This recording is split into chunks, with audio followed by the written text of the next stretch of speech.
नीतीश कुमार के नेतृत्व में एनडीए की सरकार बने हुए लगभग 1.5 महीने होने को हैं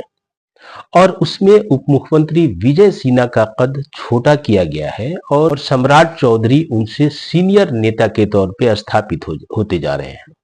ऐसी सूरत में सम्राट चौधरी से बड़ी लकीर खींचने की कोशिश लगातार विजय सिन्हा करते रहे हैं और विजय सिन्हा ने, जो भूमि सुधार विभाग के मंत्री भी हैं, लगातार कुछ ऐसी बयानबाजी कर रहे हैं, ऐसे आयोजन में शामिल हो रहे हैं जिससे वह विवादों के घेरे में फंसते जा रहे हैं और विजय सिन्हा की भाषा भी काफी मुंहफट होती जा रही है और उनकी मुंहफट भाषा के चलते एक नया विवाद खड़ा हो गया है।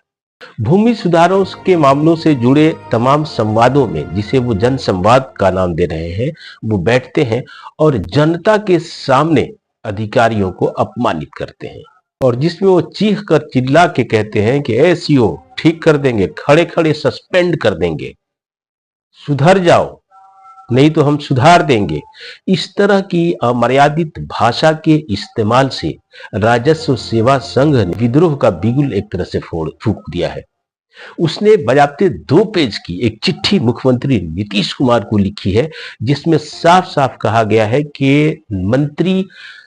मंत्री विजय सिन्हा की जो भाषा है अलोकतांत्रिक है और अमर्यादित है और जिससे अधिकारियों को वो सभी के सामने अपमानित करते हैं और उन्हें सस्पेंड करने की धमकी देते हैं। राजस्व सेवा संघ ने यहां तक कह दिया है अपनी चिट्ठी में कि अगर मंत्री महोदय ने अपनी भाषा को संयमित नहीं किया, लोकतांत्रिक मर्यादाओं का पालन नहीं किया, तो फिर काम रोक दिया जाएगा। आपको बता दें कि राजस्व एवं भूमि सुधार विभाग पिछले 2 वर्षों से भूमि सुधार के महाअभियान में जुटा है, सर्वेक्षण का काम किया जा रहा है। ऐसी स्थिति में बड़े पैमाने पे मामले विवादित आते हैं और जमीन से जुड़े कागजात से लेकर के मोटिशन तक के विवाद इतने गंभीर होते चले गए हैं कि लोगों में त्राही त्राही है, लोग बेचैन हैं और अक्सर ये शिकायत करते हैं कि इसमें अंचल अधिकारी से लेकर के एडीएम तक के अफसर शामिल हैं और उनका काम आसानी से नहीं होता। लोगों की इसी भावनाओं का ख्याल करते हुए विजय सिन्हा ने जन संवाद के कार्यक्रमों की सीरीज की शुरुआत की है और उसमें लोगों की मौजूदगी में ऑन द स्पॉट फैसला करने को कहते हैं।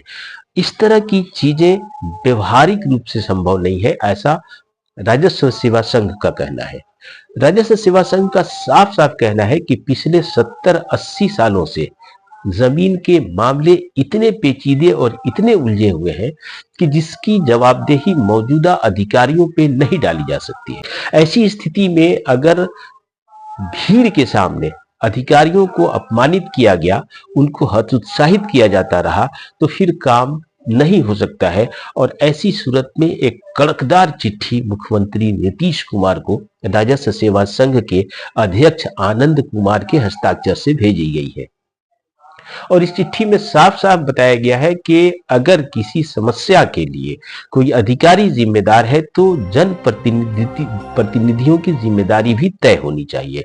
और उनके काम का दायरा भी तय होना चाहिए। इस तरह से राजस्व सेवा संघ ने जो चिट्ठी लिखी है उसमें एक तरह से साफ साफ धमकी दी है कि अगर उप मुख्यमंत्री विजय सिन्हा ने अपनी भाषा को संयमित नहीं किया तो फिर इसका नतीजा अच्छा नहीं होगा। उप मुख्यमंत्री विजय सिन्हा के खिलाफ इस चिट्ठी के बाद एक तरह से हड़कंप है, लेकिन दूसरी तरफ विजय सिन्हा ने साफ साफ कह दिया है कि हम किसी के सामने झुकने वाले नहीं है और हम किसी से डरने वाले नहीं है।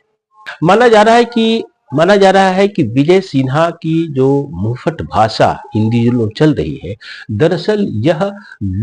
यह लोकप्रियता हासिल करने की एक शैली है जिसमें जनता के सामने वो ये दिखाना चाहते हैं कि एक मंत्री की हैसियत से वो जो चाहे वो कर सकते हैं और लोगों के सामने अधिकारियों को अपमानित करने से जनता खुश हो सकती है। और इसी चीज को राजस्व सेवा संघ ने कहा है कि ये लोकप्रियता हासिल करने की जो विधा है, ये लोकतंत्र का तरीका नहीं है बल्कि ये भीड़ तंत्र का तरीका है। अब देखना यह है कि नीतीश कुमार को लिखी इस चिट्ठी के बाद विजय सिन्हा के रवैया में क्या परिवर्तन होता है।